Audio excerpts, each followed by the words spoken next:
As graduation approached, I was buried in my thesis, work feeling dizzy and overwhelmed. A message popped up on my phone from an unlisted contact. Hey, I like you be with me. Already irritated by my thesis, I casually replied. Sorry, I have a boyfriend. He has terminal cancer. I want to accompany him through his last 3 months. The reply came, it's okay, I'll wait for you.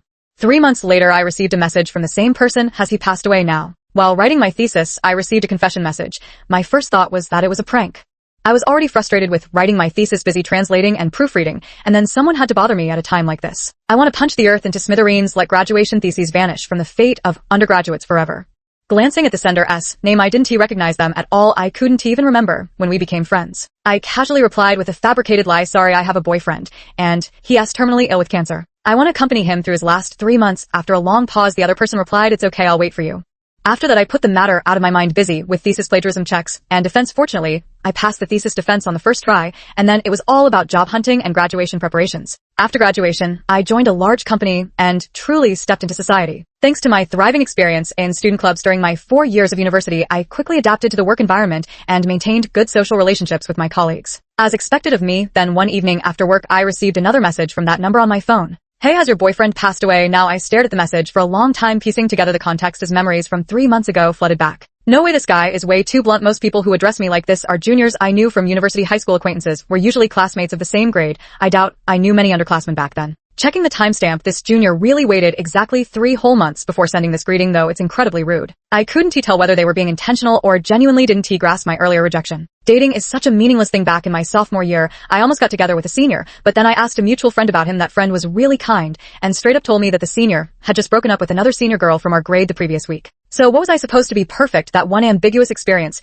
completely chilled my heart. Men as creatures aren't even half as important as my probation period at work. Now no man could ever shake my resolve again. After some thought, I directly replied to him. Sorry, I'm not looking for a relationship right now. After that, I deleted his contact information. The path of heartlessness, I was determined to master it. During college, I was so popular that junior students kept inviting me to gatherings on social media during holidays. I originally planned to stay home and be a couch potato on the weekend, but the juniors kept calling Nina, and I couldn't maintain my unshakable persona. I ended up agreeing. I could only put on some makeup in the evening before heading to the karaoke. During college, I didn't have any hobbies worth mentioning. If I had to name one, it would probably be howling like wolves and crying like ghosts with friends at karaoke. When I arrived, my juniors were already draped over each other's shoulders, showcasing their talents all over the private room, while the waiter stood frozen at the doorway with a fruit platter, too intimidated to enter. Perfect. A bunch of social butterflies had managed to give the waiter social anxiety. I pushed open the door to a cacophony of shrieks inside. The waiter hastily placed the fruit platter on the table before fleeing the private room. Nina's here, my underclassman, practically a sister, holding the microphone, noticed me. My eyelid twitched involuntarily, and sure enough, the next second she raised the mic and announced, let us give a warm round of applause to welcome our dear Nina. Put your hands together. The thunderous applause and cheers were deafening, but my silence was equally ear-splitting. What a bunch of clowns. I spotted the organizer, my friend Lily, drinking on the sofa. She has been under a lot of work-related stress lately, often venting on her alternate account. Right now she is quiet, seems she hasn't gotten drunk yet. Nina, you're here. She immediately poured me a glass. The junior, now in charge of the new student club, finally put down the microphone and came over to chat with us. A sophomore joined too. Some people had gone home for summer break, so not everyone was here today. The private room wasn't particularly large, but sitting around chatting with a few people felt nostalgic. Nothing like those dreadful work meetings here. We could freely curse our idiot bosses. I suddenly noticed there was a rather tall guy sitting in the corner, seemingly drinking alone in melancholy. What is this? I whispered while giving them a questioning look with my eyes. The junior made a should gesture and said, this is my roommate. Our dorm is co-ed. He is from the computer science department and just went through a bad breakup. I was worried he might do something rash if left alone in the dorm, so I brought him out. Don't worry about him. He is an introvert, doesn't like talking. Maybe it's good for him to get drunk and sleep it off. Got dumped. Lily perked up with interest. Let our junior share his story. We can all analyze it for him. Our dear junior shook his head and refused, saying introverts are fragile creatures who could easily die from social embarrassment if not careful. We must cherish the introverts around us. I glanced past them at the solitary figure in the corner, who was almost completely turned away from us. I couldn't clearly see his face, just a vague profile in the dim lighting, but he seemed like quite a handsome young man. Even such a good-looking guy would make such a fuss over a breakup. After not seeing each other for about 2 months, everyone had visibly gone crazy, some drinking, some singing, some dancing, and others gleefully filming the chaos with their phones.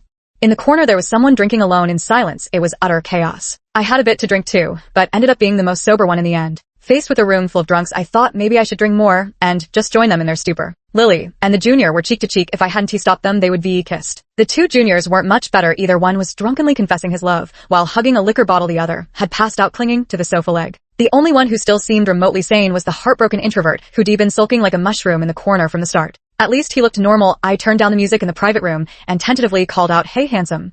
I didn't know him so naturally, I couldn't call out his name. Probably realizing he was the only one in the private room who could still hear me, the junior turned around. Under the dim lighting, I finally got a clear look at his face. With just one glance, I froze. What a strikingly handsome guy. Though I knew it wasn't quite appropriate to describe a man as pretty, his face truly deserved that adjective. His features were exquisitely delicate, especially those eyes lively, as if they could speak puppy dog eyes. The corners of his eyes were tinged red as though he'd secretly been crying moments earlier. And when he looked at me that way, I suddenly had this absurd illusion that I was the heartless villain in this scenario. The look he gave me was full of grievance. Suddenly feeling guilty, I thought it might be better to let these drunkards make do here for the night. "Hey, are you still sober?" I asked. He understood and nodded slightly. "Can you stand up?" Then I saw him rise to his feet. So obedient, it was only then that I noticed how tall he was, somewhat slender, but with strikingly beautiful hands. Someone so good looking could still get dumped. Putting myself in their shoes, if it weren't for any deal breakers, I could probably put up with it. Since he already stood up, I felt obliged to say something. "Could you help me get them back home?" The puppy nodded obediently. Truth be told, the two of us weren't enough to support all of them. In the end, the karaoke staff had to step in. I stood by the roadside, seeing each of them into cabs one by one. At least they could still walk. First I saw Lily off into the car, then it was time for those who all lived on campus. I counted 5 people, but the car could seat 4 at most. This situation was easy to handle. Just call 2 cars, one for the boys and one for the girls. However, just as I was about to pull my junior aside to wait for the next car together, the puppy-eyed junior next to me grabbed my arm. "Nina, let Liam get in the car." I looked up at him. "Then what about you?" He said, "I'll wait a bit longer." Since he insisted, there was nothing I could do. I helped everyone into the car and closed the door. Watching the car drive away, I started checking ride-hailing apps on my phone. Seeing the puppy-eyed underclassman standing motionless, I waved my hand in front of his face. "Hey, are you drunk?" He looked at me and suddenly blurted out without context, "Nina, my name is Leo Porter." "Leo Porter, nice name." After a moment of silence, I said, "Let me call you a cab back to campus." The puppy-eyed boy shook his head. He still seemed heartbroken, so I comforted him. "Leo, there are plenty of fish in the sea. You have to let go of the past to embrace a better future." He glanced at me looking even more devastated. Trying to reason with a drunk person is notoriously difficult, but this junior looked so docile after drinking. One glance from those eyes, and my heart completely melted. I couldn't help wondering what kind of 3-headed 6-armed goddess could have broken this boy's heart. "Leo Porter," I stared at him for a long moment before speaking. "Leo, can you go back to school first?" His puppy dog eyes glistened slightly, but he still shook his head. But letting this continue wasn't an option either, so I tried negotiating. "Then will you come with me?" Those puppy dog eyes stared at me for a few seconds before he nodded. For a moment, I even wondered if I had the makings of a human trafficker. He followed me just like that without hesitation. I called a ride-hailing car and helped Leo inside. The car stopped at a hotel near my place. Supporting him, I walked in and smoothly pulled out my ID to book a king-size room. I thought if I acted natural enough, the front desk wouldn't give me strange looks for checking in with a man. As a result, for some reason, the staff stared at Leo's face for a long moment before finally saying to me with suppressed amusement, "Dear guest, we've upgraded your room for free. We wish you a pleasant stay." Leo wasn't actually drunk to the point of losing his senses, so the front desk shouldn't have suspected me of abducting a man, right? It was all very strange, but I didn't think too much about it. I just wanted to get him upstairs quickly and go home. What I didn't expect was that the upgraded room turned out to be a presidential suite. Why don't I get this kind of treatment when I usually stay out? How heartbreaking. I helped the person into the room and patted Leo as shoulder. "Leo, get some good rest. I'll head out first." He seemed a bit dazed, but otherwise fine. Just as I was about to turn away, my hand was grabbed. I heard the pitiful voice of the puppy-eyed boy. "Sis, can you please stay?" Damn, he mistook me for someone else. I looked at the wrist he was gripping and sighed. Alright, I want to leave, let go, and go to sleep. Be good. Never reason too much with a drunk. That as a life motto they want to remember much once they wake up tomorrow anyway. Not sure if he really mistook me for some girl he likes, but he was surprisingly easy to coax. After mumbling an he obediently let go, took off his shoes, and lay down. Before falling asleep, he kept his eyes open and asked, "Jit, you really want to leave, right?" I nodded, not leaving. Then I watched as his breathing grew steady. Within minutes, without hesitation, I picked up my bag, turned off the light, walked out of the room, and finally left the hotel. There was still one day left of the weekend. I slept in until I woke up naturally, and the first thing I did was instinctively grab my phone to check good no work-related messages. Then I put the phone down and went back to sleep. Ever since I started working on weekends, aside from eating and bathroom breaks, I could stay in bed all day without moving a muscle. Finally, after lying there for another half hour, I got out of bed and casually threw together something to eat in the kitchen. Planning to stay home today, but around noon my phone rang, an unknown caller. However, the number showed it was local, so I answered. "Hello," a gentle voice came through. "Hi, is this Nina?" The voice sounded somewhat familiar. "Who is this?" "It's Leo Porter. Do you remember me?" Of course I remember. Last night, introverted junior. He said, "Thank you for taking me to the hotel last night. Could I add your contact to pay you back for the hotel?" I actually hadn't planned to ask for the money back. Just as I was about to reflexively say it wasn't necessary, his voice came again. "May I have your contact information?" I paused. Shortly after, my phone showed a friend request notification. Glancing at it, I saw an anime character as the profile picture and a string of characters as the username. The call pretty much ended there, except the payment notification didn't come through the messaging app. It came through my Venmo. The transferred amount was significantly more than what I'd paid for the hotel. And right after sending the money, that bastard blocked me. What the hell does this mean? I sent him a string of question marks through the messaging app. Leo replied, sorry for troubling you last night. Consider the extra money as my treat for a meal. A very considerate young man, but he gave too much. I transferred the excess back to him on the chat app, but he refunded it back to me. He really wouldn't he take no for an answer no matter how hard I tried. I couldn't he return the extra money. For the weekend passed in the blink of an eye, gone before I knew it. Monday, everyone dragged their exhausted bodies and weary minds to work. With a blank expression, I bought an Americano downstairs before stepping into the office with the solemnity of attending a funeral. An avalanche of work descended upon us. By midday alone, I could visibly feel my mental state aging rapidly. During lunch, my dining buddy and I routinely fantasized about each other striking it rich overnight while remembering to share the wealth. Amidst the chaos, only those few stolen minutes of slacking off in the restroom brought any joy. The weekend's joy of gathering with friends and junior classmates seemed to vanish like morning mist, including the newly added junior, who was completely forgotten in an instant. Such as life, meeting someone doesn't necessarily lead to familiarity. This kind of thing happens all the time. Usually, they just become another unfamiliar name in your phone contacts. What I never expected was seeing a familiar face at my company just 2 days later. The colleague from the next workstation rushed over excitedly, saying that the neighboring department had hired an intern with unbelievably good looks. Hearing this, the others couldn't resist their curiosity. They all found excuses to pass by just to see how handsome he really was. One by one, they returned with the same conclusion: he was indeed handsome and seemed to be the aloof, cool type. The older colleague, sipping tea from his thermos, chuckled. Does our company have a looks threshold for hiring now? Good thing I got in early. Absolutely. My lunch buddy came over and pinched my cheek in agreement. The recent hires have all been quite good looking. I swatted away the groping hand and asked, seriously, has the company been hiring interns recently? My senior colleagues told me that interns inherently have higher turnover than regular employees. It's normal for them to come and go at any time, especially when it's interns hired by other departments. Since those decisions are made by their department heads, it's perfectly normal for us not to know. Fair enough, but when I stood up to get water from the pantry, I spotted a tall figure there. I felt he looked very familiar until he called out Nina. The junior, who looked like a puppy. I stared at him for a long moment before finally matching him to the new intern. Handsome indeed, but aloof. Leo looked delighted, saying he never expected me to be working at this company already as a newcomer unfamiliar with everything. He hoped I could show him the ropes. With him saying that, and considering I actually had quite a good impression of Leo. So at noon I took my lunch buddy and Leo to grab food near the company. My lunch buddy secretly gave me a thumbs up. I said, he asked my junior from school. She gasped in surprise. Does your school screen applicants by looks, or does attending your school come with plastic surgery? See how terrifying office life is. Not a single working soul remains sane. I finally understand why others describe Leo as cold. He truly speaks little, answering just one sentence for every question his lunch companion asks, polite yet maintaining a palpable sense of distance. It's different from how he talks to me. I can't pinpoint exactly how, but it's definitely not the same. I recalled what my junior from the same academic lineage said, that this roommate of his is a textbook introvert. Putting myself in his shoes, Leo's demeanor suddenly seemed perfectly normal again. Leo really is good looking. The moment he entered the company, several young and attractive female colleagues from different departments started getting ideas. Here was a living, breathing, clean-cut, handsome college boy. Not just female colleagues, but some male coworkers also had their minds racing. Leo had barely joined the company group chat when numerous colleagues added his contact like a little lamb entering a pack of wolves. Interns who arrived slightly earlier than him also tried to form cliques with him, but this kid was probably still too socially anxious. He never really integrated into that little intern circle. He remained a loner. My lunch buddy occasionally gossiped with me, asking if the handsome guy already had someone in his heart. She mentioned that the stunning beauty from the PR department seemed to have taken a liking to the intern too, having tried to strike up a conversation a couple times, though Leo hardly responded. Since she's such a stunning beauty, there's no need to insist. She's gorgeous enough that if this one doesn't work out, there are plenty of other men chasing after her. I recalled what my junior mentioned about Leo's heartbreak during our drinking session. There might really be someone special in his heart, but since it's Leo's private matter, I shouldn't comment further. So I shook my head and said I didn't know. My lunch buddy left disappointed, saying that since I seemed so close with Leo normally, they thought I might have some insider information. I'm close with Leo, lol. By Leo's second week at the company, he'd already become quite familiar with everything. He'd adapted well to his department's work. As a computer science major, he had no problems with professional tasks. This somewhat refreshes my understanding of college students' capabilities. Thinking back to when I was interning this time last year, I feel utterly incompetent in comparison. Comparisons are odious, that's certainly true. But honestly, Leo and I didn't have much interaction at the company.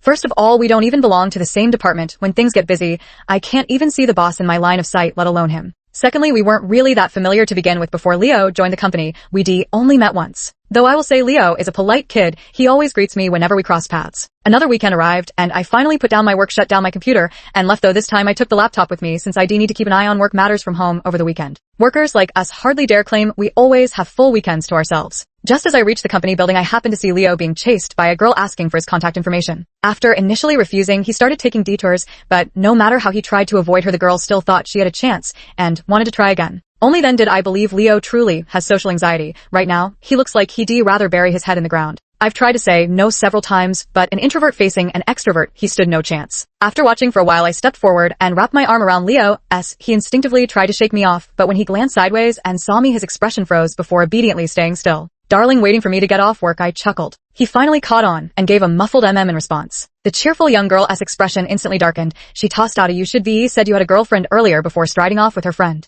I released Leo's arm and asked, when someone asks for your contact info, just make up an excuse. If you don't want to give it, why just stand there frozen, letting her follow you around? He remained silent before finally forcing out, "Didn't he react in time?" I sighed. The office gossip said the handsome new intern was aloof, but truthfully the kid was just a bit simple-minded. 7. I patted his shoulder. "If there's nothing else, you should head back early." Leo responded with a sound of acknowledgement, lowering his head as he said to me, "Nina, thank you." Hearing this form of address quickly reminded me of the older sister Leo had called out to in his drunken state that night. "Leo, you can't just call anyone older sister like that. You should just call me by my name." He looked somewhat puzzled, but still obediently replied, "Okay, Nina." Why is he calling me by my name now? Whatever, at least he's not calling me big sister. The day after this rescue operation, things started to feel different. The company originally had a cafeteria, but because the hired chefs were never particularly good, they eventually canceled the cafeteria service and switched to providing meal allowances instead. I joined the company late and only heard about this incident from my colleagues. When I was about to order takeout, a message from Leo popped up on my phone. "Nina, I brought lunch today, but accidentally made too much. Want to share?" The way my junior expressed his gratitude was quite obvious. When we sat together at noon, I saw that both lunch boxes were packed to the brim. This was hardly an accident. It was clearly made on purpose. "Did you make all these yourself?" I asked in astonishment. He nodded modestly. "Such a virtuous little dog. I mean, such a virtuous man." I took a bite and was stunned again. I wanted to praise Leo's cooking skills with the most beautiful words in the world, but found them all inadequate. Finally, I managed to squeeze out 3 words: "So delicious." A smile appeared on his face, then "E more." Leo said he enjoys cooking, but what troubles him is that he always accidentally makes too much food when preparing meals to bring, which is quite wasteful. He asked, "Nina, if I start bringing meals tomorrow, could I make an extra portion for you?" How, what is he saying? What is he requesting in such a pleading tone? Ugh, I wanted to refuse, but I have to admit the bento Leo brings smells absolutely delicious. He had such a pleading expression on his face that for a moment I felt like refusing him would make me the villain. Beauty is a powerful weapon, I have to admit that, but in this situation, I was the one benefiting from it, and I don't know how to feel about that. When I offered to pay for his meal, he replied, "Aren't we friends? Is there a chance that friends should still settle accounts clearly?"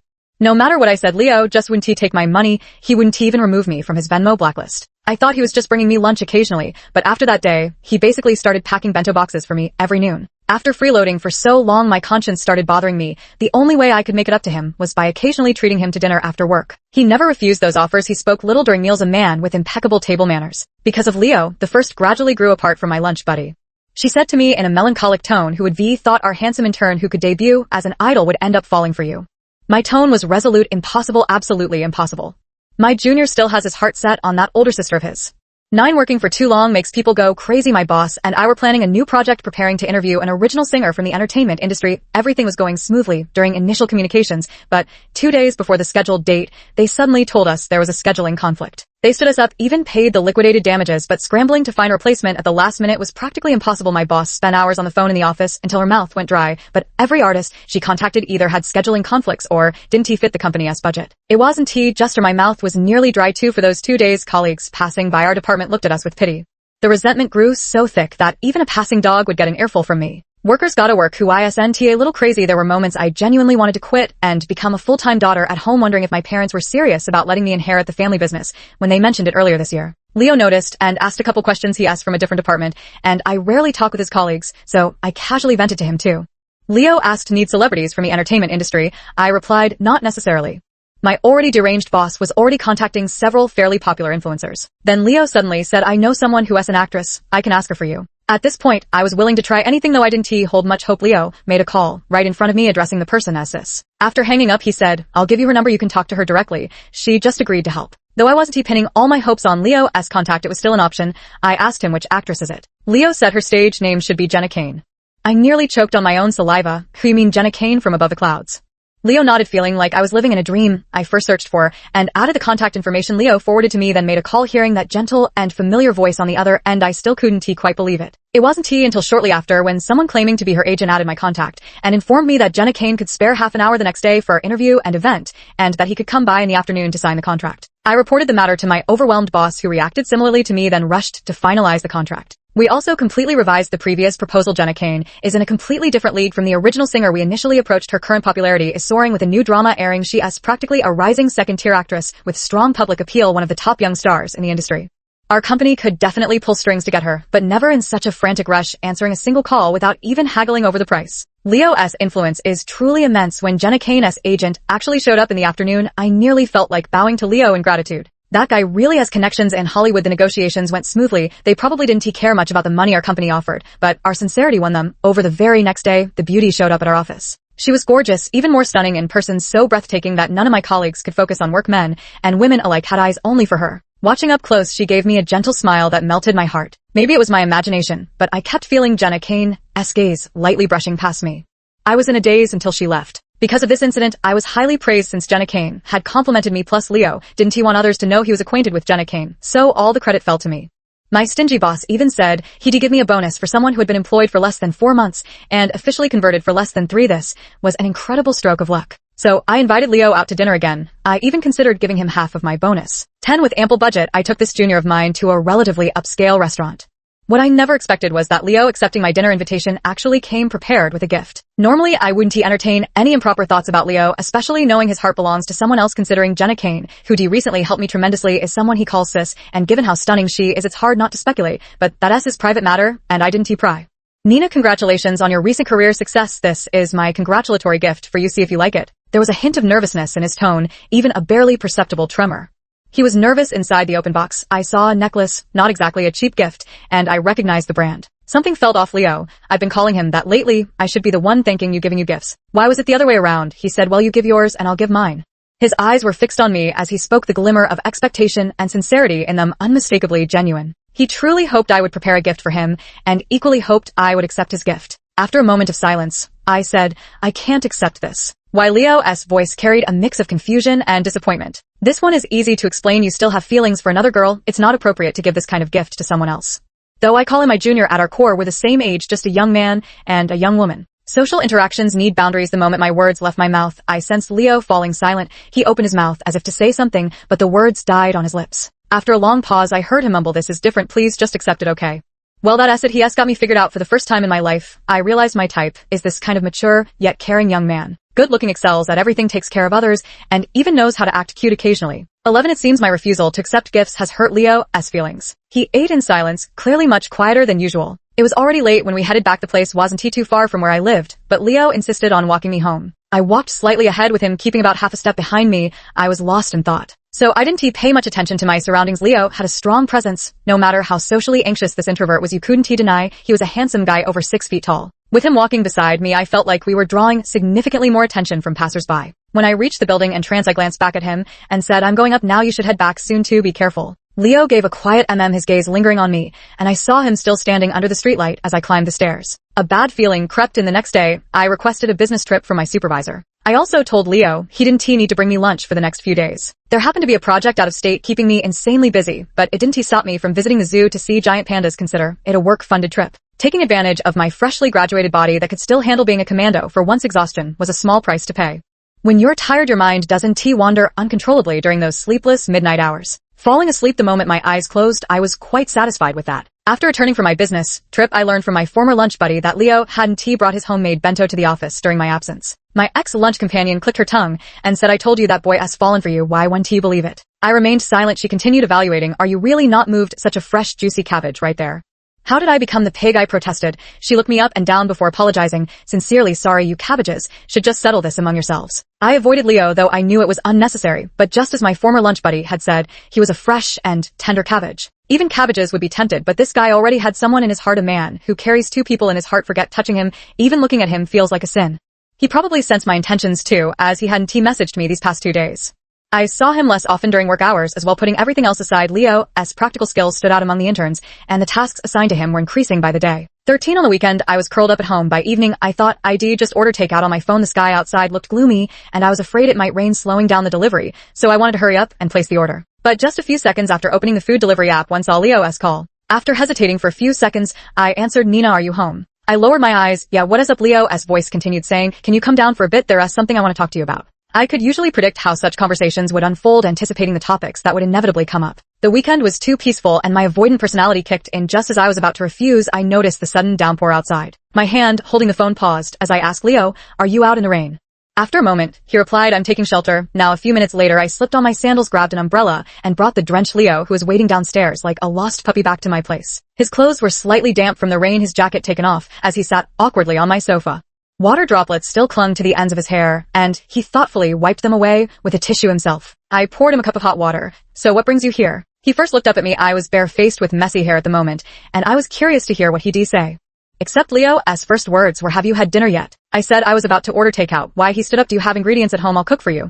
To be honest, after not having his homemade bento for a while, I kinda miss Leo's cooking. But missing it was one thing that didn't. He explain why he'd come to my place and immediately offered to cook for me. He said it's pouring rain, delivery would take forever. Who could be faster than me? Then this guy somehow found his way straight to my kitchen and located the meager ingredients I had in my fridge. I rarely cook, but occasionally stock up on groceries just in case the mood strikes me to actually prepare a meal. Leo stubbornly tied on my pink pig-patterned apron, looking utterly out of place, standing in my tiny kitchen. This was also the first time I saw him cooking, about 4 or 5 months after we met. Watching his effortless movements in the kitchen, I suddenly had a thought. He really does suit my taste. Soon the dishes were served and Leo and I sat facing each other. Previously, I'd only eaten his cooking after it was reheated in the office microwave. Now freshly prepared, it tasted even better. A soft mouth makes for a soft heart. I ate in silence, though the ingredients and kitchen were mine. The cooking skills were truly his. Just like that, I ate my fill. I even took a photo before eating. When we finished eating, and I was about to clear the dishes, Leo stood up again and carried everything to the kitchen himself. He rendered me, the host, completely useless. But now at least I've eaten and drunk my fill, and the rain outside is still heavy, so dense you can't see a thing. 14. What did you want to talk to me about today? I asked. This kind of moment is actually quite suitable for heart-to-heart talks with just enough rain sounds to avoid complete silence. Except when I looked at Leo, the first noticed his earlobes had turned red. Leo is indeed an introverted person, but his introversion often manifests as an outwardly aloof demeanor. Shy puppy, so adorable. He really hits all my preferences. But a man who carries 2 women in his heart, how terrifying he is. In the silence, only the sound of rain remained distinct. After a long pause, Leo finally looked at me. He said, Nina, I like you. It was an expected confession, so I wasn't particularly surprised. After all, I'm not blind. I could tell this junior had feelings for me. So I countered, following the usual script. The past few months had been about getting acquainted and courting, and now it was time for the showdown. But Leo just met my gaze, his sparkling puppy dog eyes brimming with tenderness as he nervously and shyly asked, can I pursue you? After speaking, even his neck seemed to turn red. I covered my face, playing the innocent puppy act that is cheating 15. I stayed silent for a long time, gathering my thoughts, but in Leo's eyes the silence probably looked like the prelude to rejection. When I finally looked up again, I noticed his eyes had turned red. Wait, I said, no crying. Leo was quite stubborn, replying, I'm not crying, just a little sad. Kind of cute, I said. I never said you couldn't pursue me. The moment the words left my mouth, his eyes suddenly lit up. But I still had to ask, do you still like that older sister from before? The sister you can't forget, even when drunk. Who knows how deeply this wound cuts? After I finished asking, I noticed the person before me had returned to that hesitant, tongue-tied expression. I sighed and stood up to see them out. I don't welcome a man whose heart holds 2 people at once. Why must someone who looks so perfectly to my taste turn out to have a heart shattered in 2? Leo seemed to be getting flustered. He probably wasn't very good at arguing in the first place, but he just stood in front of me and said very earnestly, Nina, I really only like you now. His tone was genuinely sincere, and with that handsome face of his so close, I really had the urge to kiss him. I sighed again and continued to see him out. Liking someone, something you just say with words. By then the rain outside had lightened a bit. I handed Leo an umbrella. Someone as big as him could surely make his way back. The rain couldn't possibly last forever, and he couldn't stay at my place indefinitely. After that day, I clearly understood what being pursued felt like. Leo's courtship wasn't superficial. Apart from occasionally bringing me an extra lunchbox at work, his efforts mainly manifested through text messages, as well as various chance encounters and invitations after work. It was evident he put considerable effort into researching how to pursue someone properly. I casually asked my junior about Leo's so-called heartbreak on social media. The junior was quite straightforward and thought I was just being nosy, so he told me that Leo had been secretly in love with someone for a long time, but got blocked before he even started pursuing them. How exactly did he try to win them over with a face like that? Failing to win someone over is one thing, but getting blocked. I wasn't one for gossip, but now I was curious. I pressed the junior for details, but he said Leo hadn't mentioned anything. His presence in the dorm was almost negligible, and now that he's interning and not staying on campus, I can't gather any intel. Sigh, letting a man affect your mood is the beginning of misfortune. I find Leo to be quite contradictory. I can sense his affection, yet I know he was deeply infatuated with another girl not long ago. Is this guy some kind of performance artist? Can't figure him out, so I've decided to stop trying.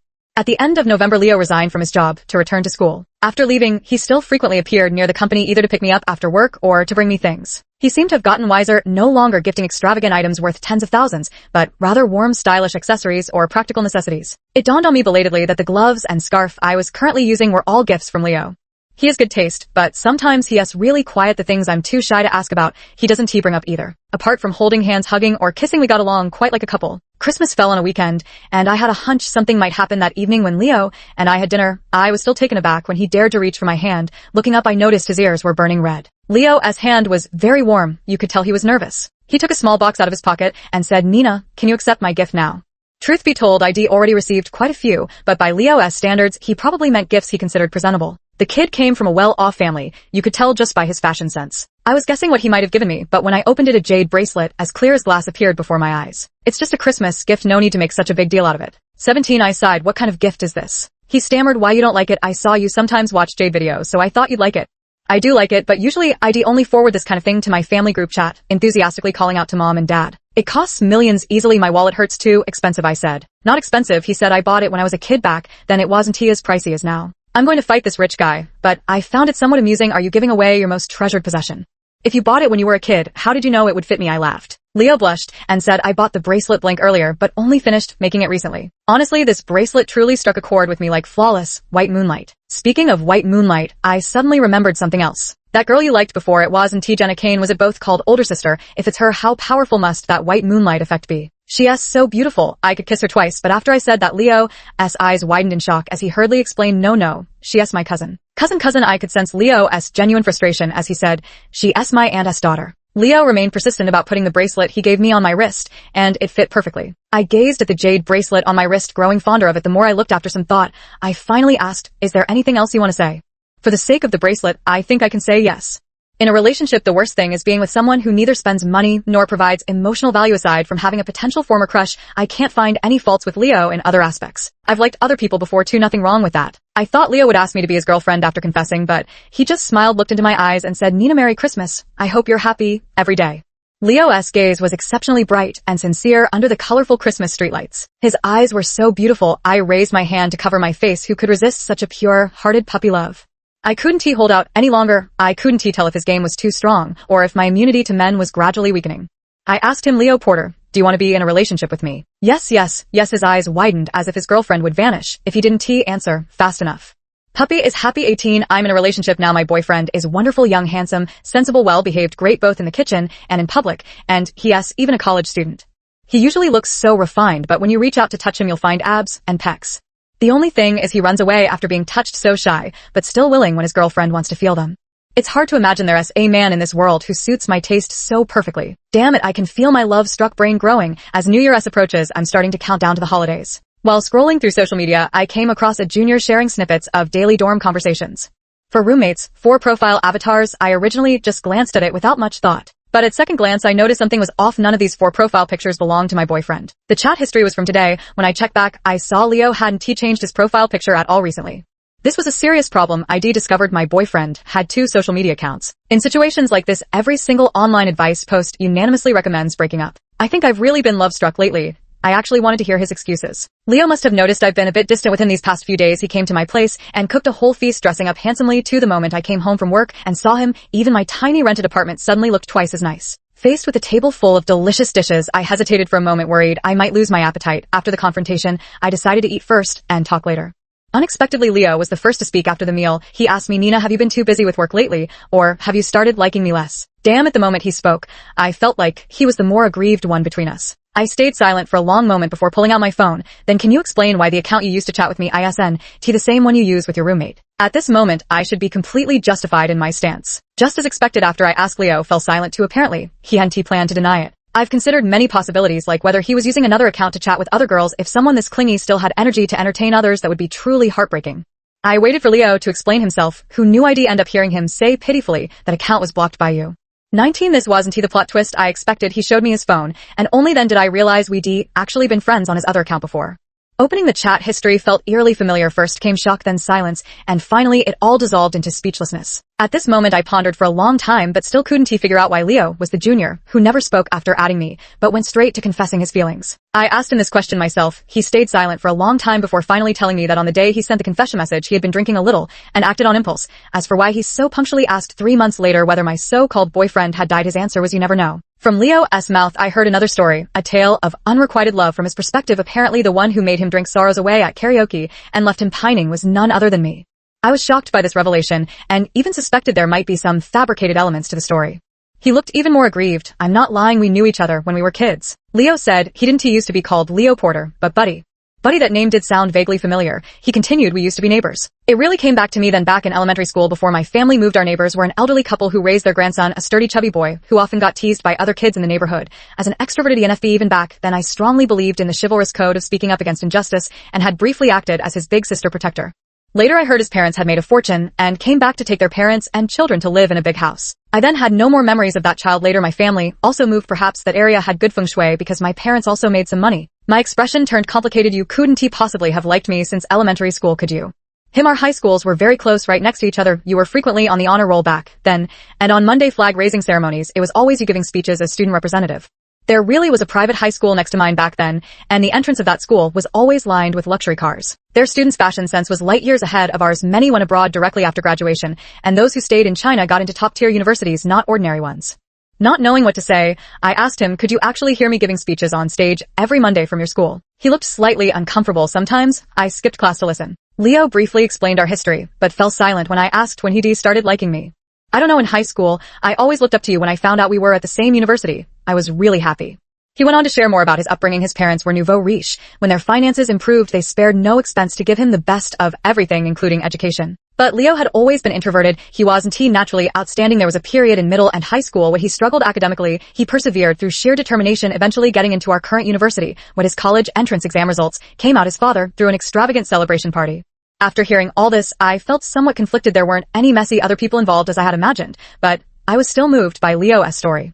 What would you have done if you hadn't happened to intern at my company? I asked. With a somewhat self-deprecating tone, he said that wouldn't have happened. The company owner is my dad's friend. I asked him to pull some strings for me. So it turned out he hadn't given up even after being rejected back then. What a stubborn and cunning little puppy. Since everything was out in the open, I teased him. What if I never like you? He said, as long as you're not in a relationship, I still have a chance. Then he added, even if you'll still have a chance after you break up. He was really adorable. I couldn't resist kissing him and giving him a hug.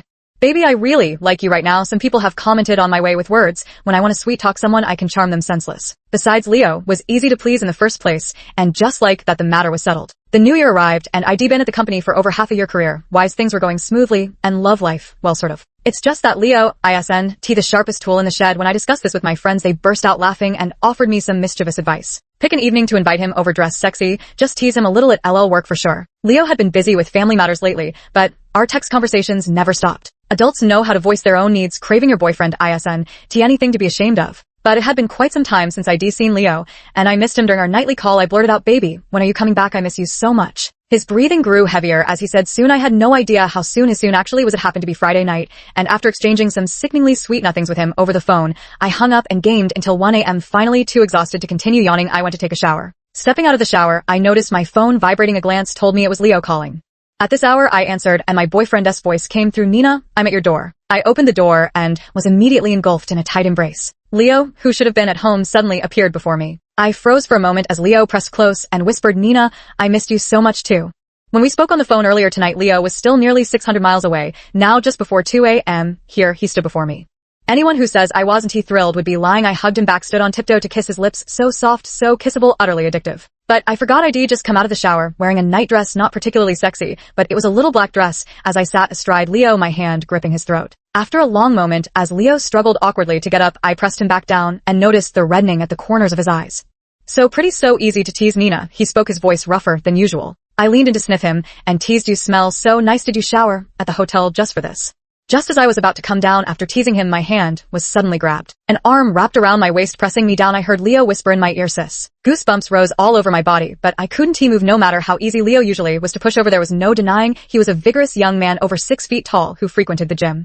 His physical strength was beyond question. I'm the type who prepares for rainy days. Whatever needs to be ready at home is prepared well in advance with no need for breaks. But waking up the next morning and seeing someone lying beside the bed still left me speechless for a moment. This boyfriend of mine is quite the reserved type. Once the door closes and the night light is on, he seems to become more talkative. Last night, the way he kept calling me big sister made my ears burn.